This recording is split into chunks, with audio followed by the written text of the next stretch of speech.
નમસ્કાર વિદ્યાર્થી મિત્રો, હવે આપણે ઓગસ્ટ મહિનાની અંદર બીજું ચેપ્ટર જોવાનું છે, પ્રકરણ 3 દ્વિચલ સુરેખ સમીકરણ. દ્વિચલ કોને કહેવાય કે જેની અંદર બે ચલ હોય તે. તો દ્વિચલનો અર્થ થશે બે ચલ વાળો. તો બે ચલ જે છે, બે ચલ આની અંદર તમને x ને y જોવા મળશે. દાખલા તરીકે આવું એક સમીકરણ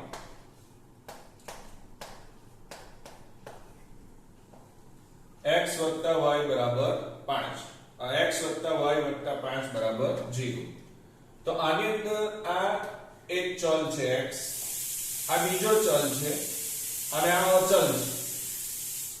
તો ચલ બંને x y અને અચલ જે છે એ દ્વિચલ બતાવે છે. સુરેખનો અર્થ થાય કે એનો ઘાત એક છે, એ વર્ગ 3 ઘાત એવું નહીં આવશે, ખાલી એક જ ઘાત આવશે.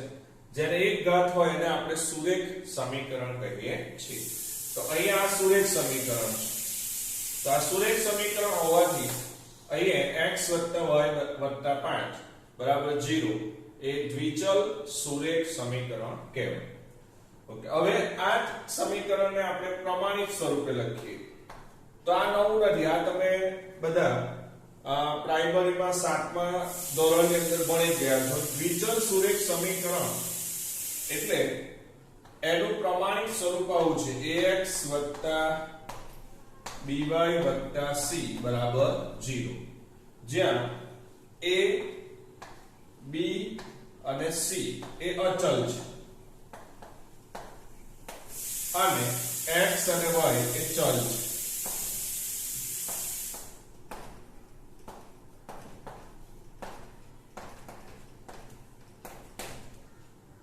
તો આ બંને ચલ છે અને આ અચલ છે. હવે આ બંને a અને b સિવાય આ અચલ છે. ધારો કે c = 0 થઈ જાય તો પણ આ બંને ચલ તો રહેશે, બરાબર. ધારો કે b = 0 થઈ જાય તો આ એક ચલ રહેશે, આ આપણે b 0 થઈ જાય આ પદ નીકળી જશે ને c રહે. તો એને પણ દ્વિચલ સુરેખ સમીકરણ કહેવાય. તો અહીંયા શરત એ છે કે બંને ચલ એક સાથે શૂન્ય થવા જોઈએ નહીં. મીન્સ a અને b એક સાથે શૂન્ય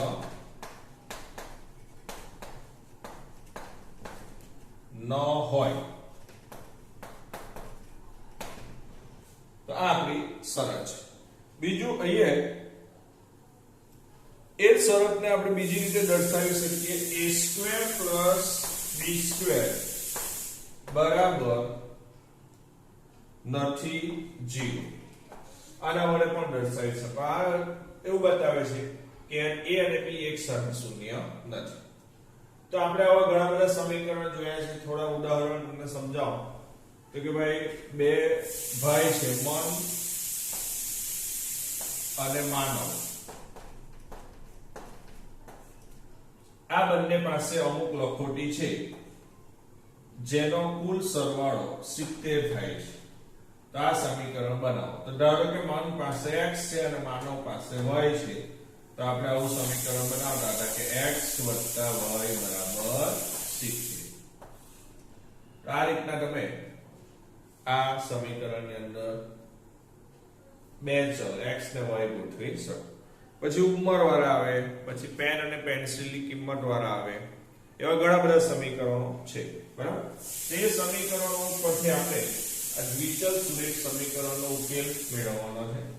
હવે પહેલા જે આપણને આપેલું છે પ્રકરણ સ્વાધ્યાય 3.1 એની અંદર આપણે જોઈએ તો થોડી વાત આપણને આલેખની પણ કરેલી છે. તો અહીંયા આલેખ પણ આપણે જોવાના છે.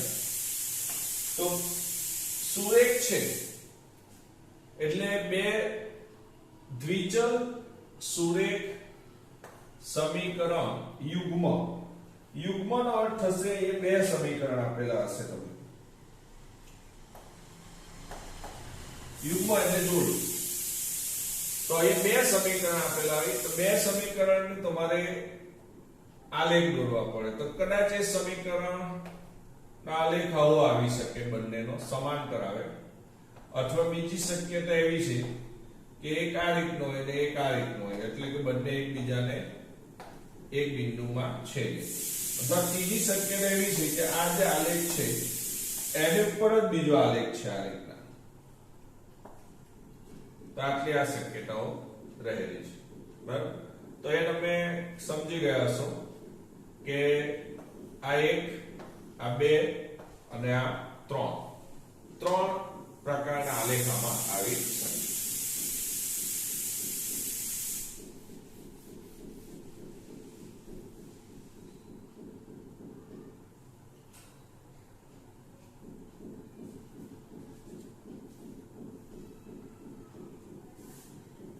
હવે આપણે સ્વાધ્યાય 3.1 લઈએ.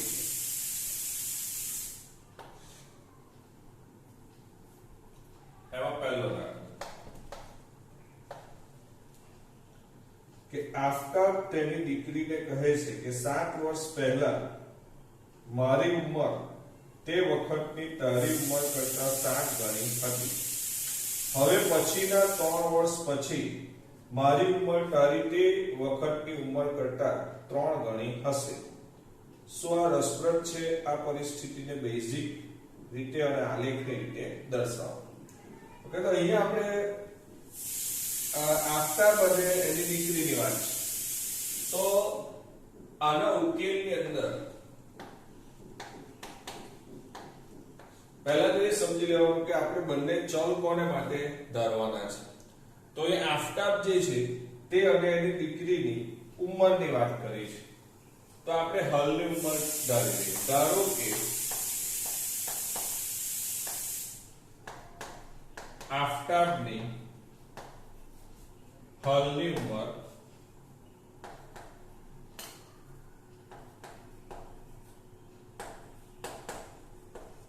x અને તેની દીકરીની હાલની ઉંમર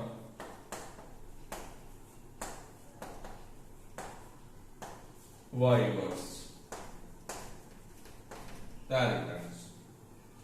હવે આપણે બેઝિક રીતે સમજીએ તો આફતાબ જે પહેલું વાક્ય બોલે છે એની પરથી પહેલું સમીકરણ બનશે કે 7 વર્ષ પહેલા મારી ઉંમર તે વખતની તારી ઉંમર કરતા 7 ગણી હતી. કેટલા વર્ષ પહેલા? 7 વર્ષ પહેલા. આફતાબની ઉંમર કેટલી હશે?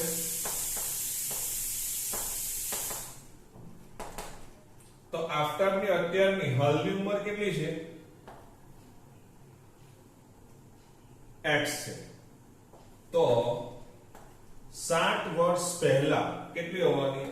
x ઓછા 7 વર્ષ.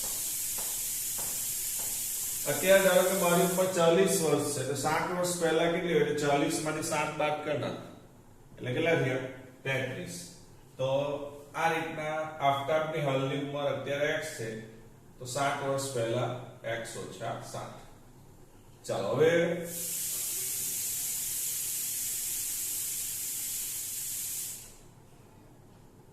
તેની દીકરીની વાત કરીએ.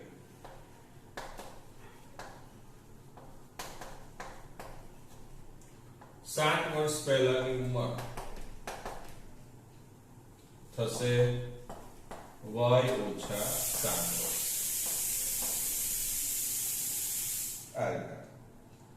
હવે આફતાબ એવું કહે છે કે 7 વર્ષ પહેલા મારી જે ઉંમર હતી તે તારી ઉંમર એટલે એની દીકરીને કહે છે મારી ઉંમર તારી ઉંમર કરતા કેટલા ગણી હતી? 7 ગણી.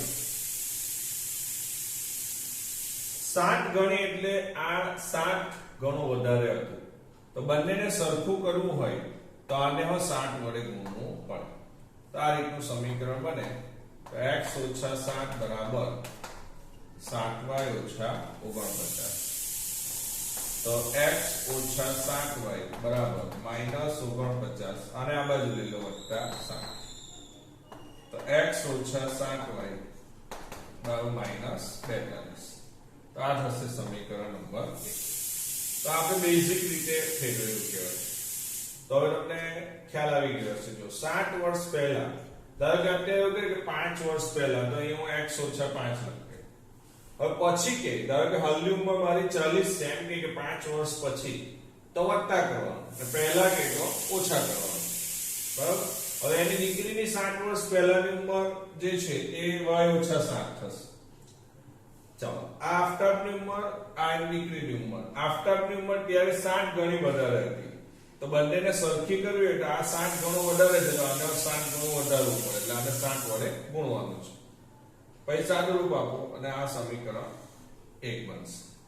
ચાલો, હવે બીજું વાક્ય વાંચો અને એની પરથી આપણે જોઈએ. ચાલો, બીજું વાક્ય શું છે તે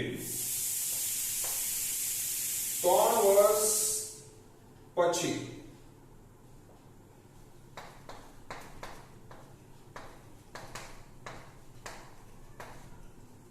આફ્ટરની ઉંમર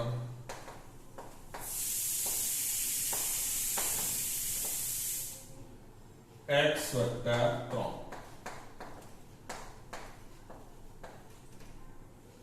અને 3 વર્ષ પછી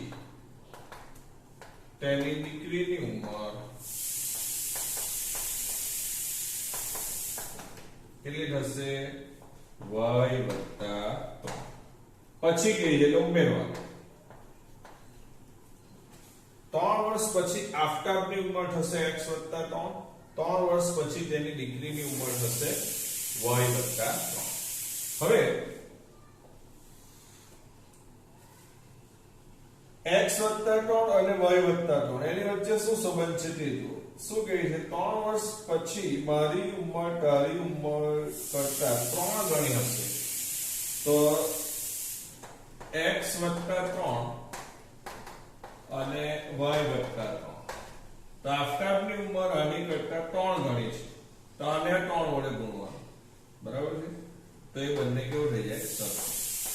તો x વત્તા 3 બરાબર 3y વત્તા 9. માટે x ઓછા 3y બરાબર 9 ઓછા 3. તો x ઓછા 3y બરાબર 6. તો આ થશે સમીકરણ નંબર 2. આ રીતના આની અંદર દરેક દાખલામાં આવા તમારે બે સમીકરણ બનાવવાના છે. આને બેઝિક સમીકરણ કહેવાય. તો દ્વિચલ-સુરેખ સમીકરણ યુગ્મની અંદર તમારે સમીકરણની જોડ બનાવવાની છે આ રીતના. તો મેં આ રીતના તમને સમજાવ્યું. જો સમીકરણની જોડ. હવે એવું કીધું છે બેઝિક રીતે અને આલેખની રીતે દર્શાવો. તો હવે આ પરિસ્થિતિ આપણે આલેખની રીતે દર્શાવી. તો અહીંયા તમારે આ બંને સમીકરણ અહીંયા આપણે લખી લઈએ અને પછી એનો આલેખ સમજાવીએ તમને.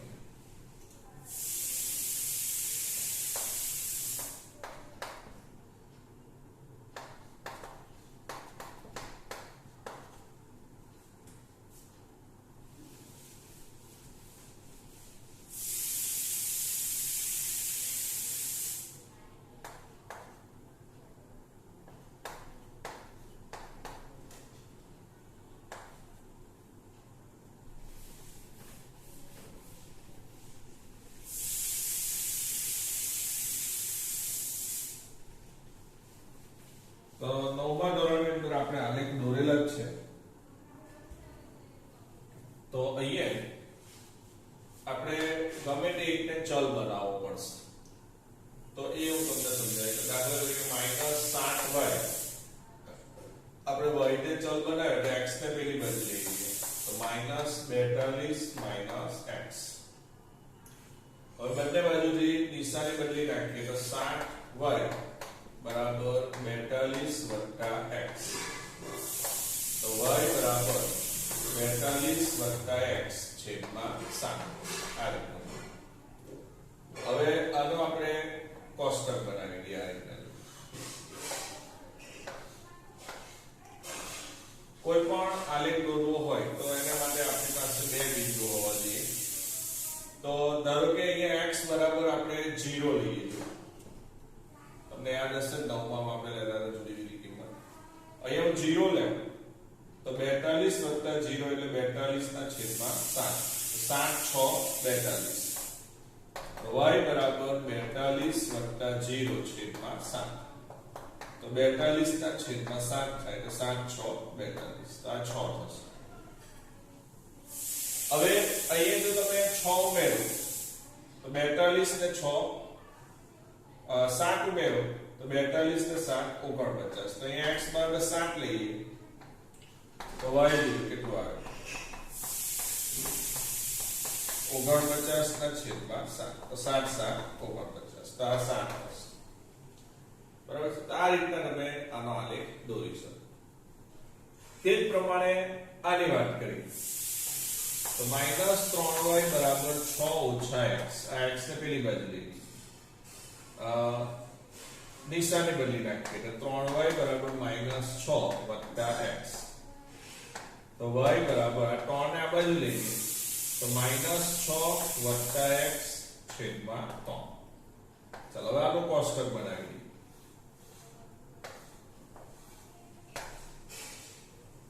x ને y આપણે બે બિંદુ લઈએ ખાલી આ સમજવા માટે કે ધારો કે x બરાબર 0 લઈએ જોઈએ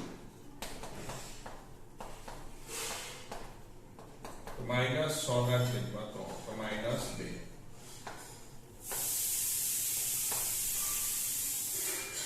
હવે અહીંયા ધારો કે 3 લઈએ x બરાબર -6 + 3 તો -3 ના છેદમાં 3 અને -1 આવું આવશે. આ રીતના તમે આ બંને આલેખ દોરી શકો. હવે એ ખાલી સમજવા માટે આપણે આલેખ પણ દોરી દઈએ.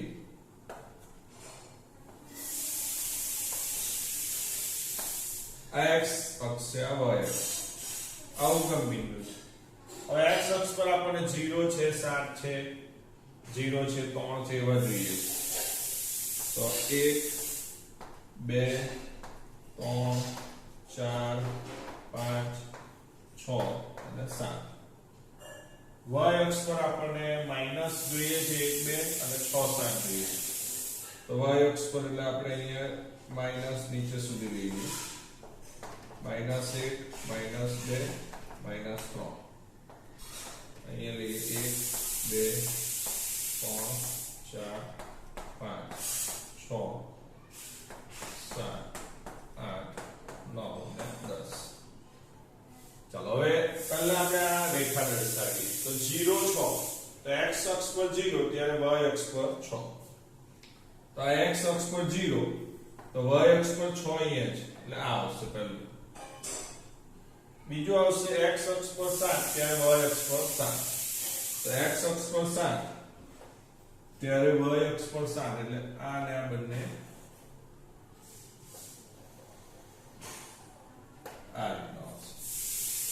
તો આ એક લાઈન આવશે પહેલી આવી.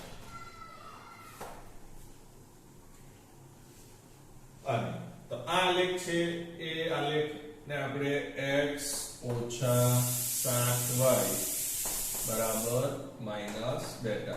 આ પહેલા આલેખ આનો આલેખ. હવે આનો આલેખ આ રીતનો છે જો 0x બરાબર 0 ત્યાં y પર -2 x અક્ષ પર 0 ત્યાં y અક્ષ પર -2 એટલે અહીંયા આવશે આ પહેલું બિંદુ. પછી x અક્ષ પર 3 ત્યારે y અક્ષ પર -1 તો x અક્ષ પર 3 ત્યારે y અક્ષ પર -1 તો આ 3 ને નીચે લેવો ને -1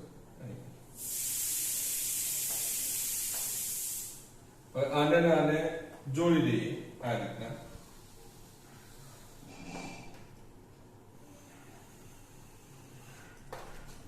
તો આનો આલેખ આવશે. એ લખી દેવાનું x - 3y બરાબર 6. ઓકે આ જો આપણને આનો ઉકેલ શોધવાનું નહીં કીધું. ઉકેલ શોધવાનું કે આવું આવશે આગળ ત્યારે આપણે આને આગળ લઈશું આને પણ આગળ લઈશું. એ બંને જ્યાં ભેગા થાય તે એનો ઉકેલ કહેવાય. પણ એ આપણે આલેખની રીતે દર્શાવવાનું છે ખાલી. તો આ રીતના આ બંને સમીકરણને આપણે આલેખની રીતે સુરેખ દર્શાવી શકીએ.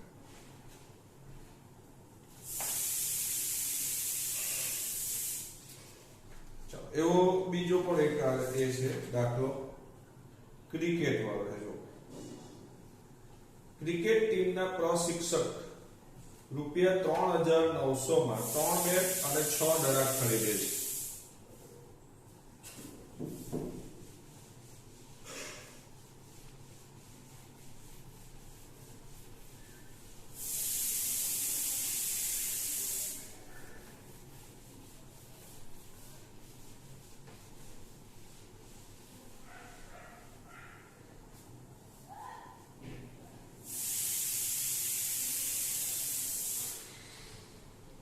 પછી તે બીજું તે જ પ્રકારનું એક બેટ અને એ જ પ્રકારના ત્રણ વધુ દડા રૂપિયા 1300 માં ખરીદે છે. આ પરિસ્થિતિને બેઝિક અને ભૌમિતિક રીતે દર્શાવો. ચાલો હવે આપણે અહીંયા બેટની વાત છે બીજા દાખલામાં. તો એ ધારી લેવાનું, ધારો કે બેટ અને દડો, તો એક બેટની કિંમત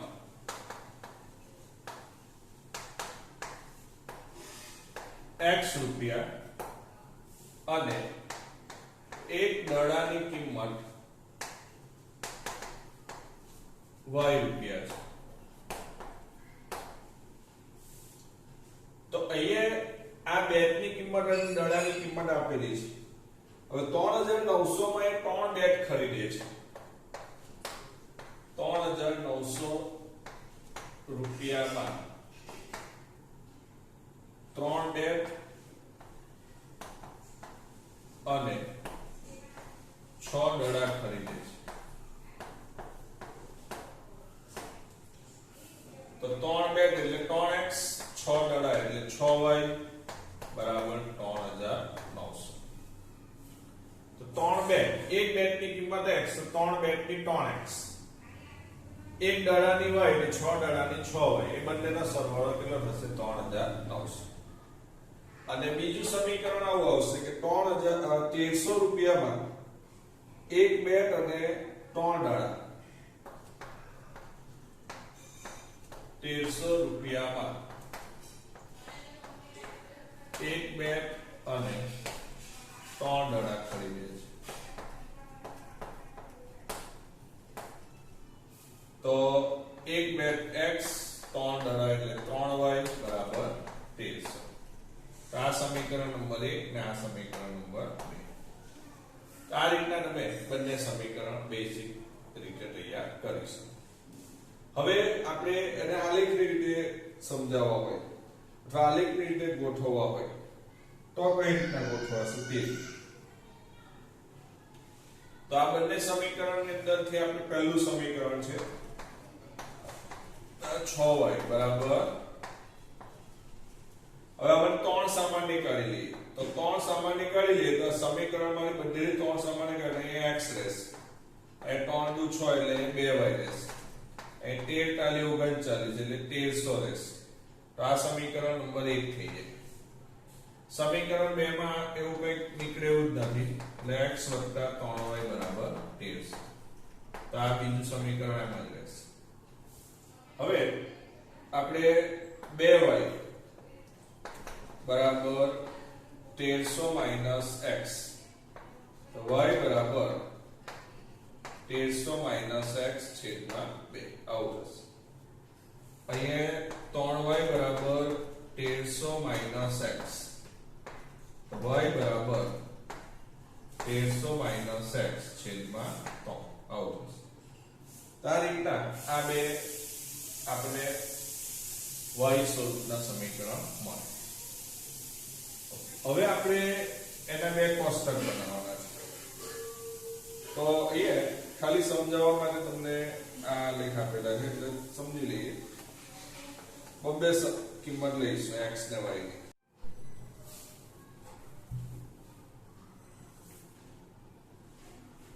તો અહીંયા આપણે થોડું વિડિયો ટૂંકો બને એ માટે અહીંયા આપણે સમજાવેલું છે. જો આ જે છે એના કોષ્ટક બનાવવા માટે અહીંયા x ને આ બાજુ લઈ લીધો, 2y y બરાબર છેદમાં. હવે x ની કિંમત 100 લખીએ તો 1300 માંથી 100 જાય તો 1200 ભાગ્યા 2 એટલે 600. પછી x ની કિંમત આપણે 300 લઈએ તો 1300 માંથી 300 જાય તો 1000 ભાગ્યા 2 એટલે 500.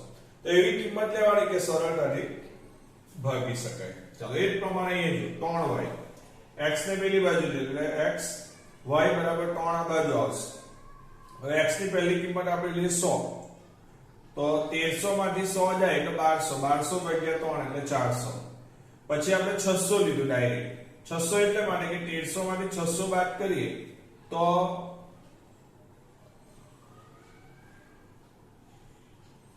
એક મિનિટ, અહીંયા આપણે 600 ની 1300 માંથી 600 એટલે 700 રહેશે.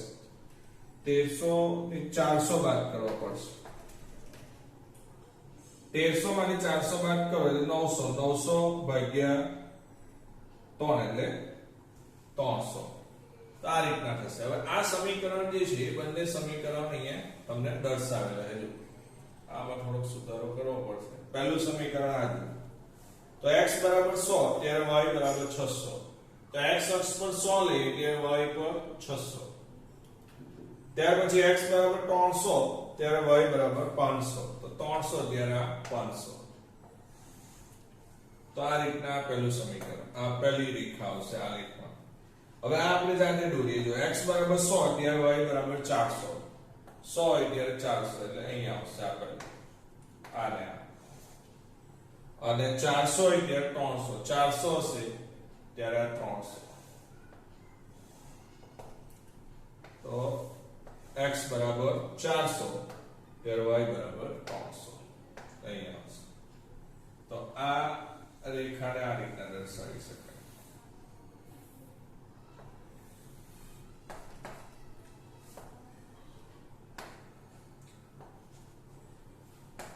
આ બંને ગમે ત્યાં આગળ ભેગી થશે, બરાબર? કોઈ આપણે હમણાં જરૂર નથી, ખાલી દર્શાવવાનું છે. તો આ આલેખ કોનો થશે? x 3y બરાબર 1300 નો આલેખ થશે. તો આ રીતના આ બંને આલેખ તમે દોરી શકો, બરાબર? હવે જે ત્રીજો દાખલો છે એ ત્રીજો દાખલો આ સ્વાધ્યાય 3.1 નો, એ તમારે જાતે એના બેઝિક સમીકરણ બનાવી અને આલેખ આ રીતના દોરવાનો છે.